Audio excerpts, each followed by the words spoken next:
সকলকে বগুড়ার মহেস্থানগড় থেকে স্বাগত জানাচ্ছি আমাদের কথা শুনবার জন্য।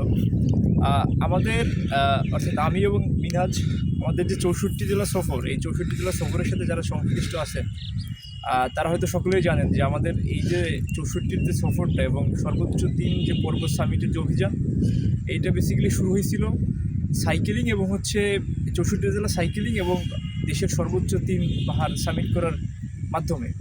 তো এটা শুরু করার পরে আমরা বিগত 8 দিনে, আজকে সম্ভবত আমাদের 10তম দিন, বিগত 8 দিনে আমরা রংপুর পর্যন্ত এসে পৌঁছেছিলাম এবং সেটা একদম সম্পূর্ণ সাইকেলের দ্বারাই।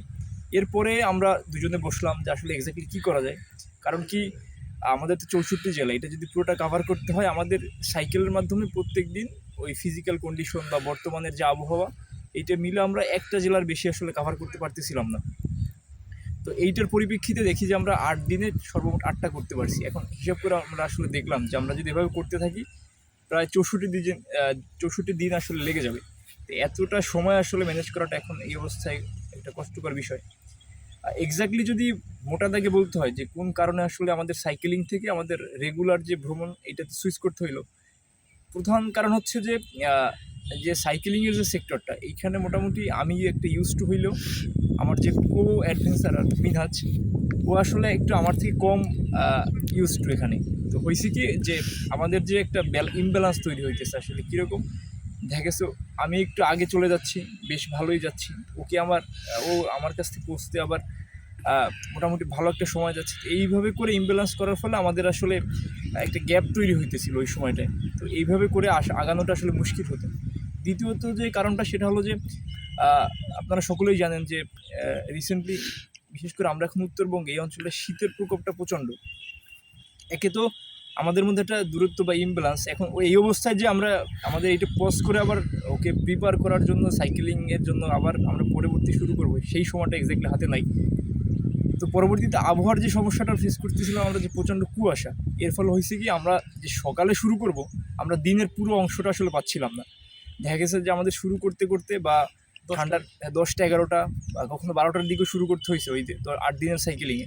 তো আবার আমাদের শেষ করতে হইতেছে দেখা গেছে যে মাগরিবের আগে আগে, অর্থাৎ আমরা একটা দিনের মাত্র 5 থেকে 6 ঘন্টার মধ্যে সাইকেলিং করার সুযোগ পাচ্ছি।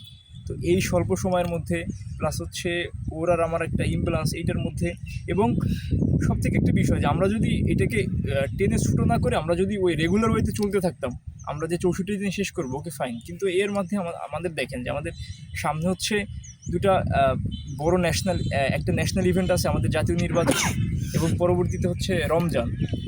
ফেব্রুয়ারির 12 তারিখের নির্বাচন এবং 19 তারিখ থেকে সম্ভবত রমজান আরম্ভ হবে।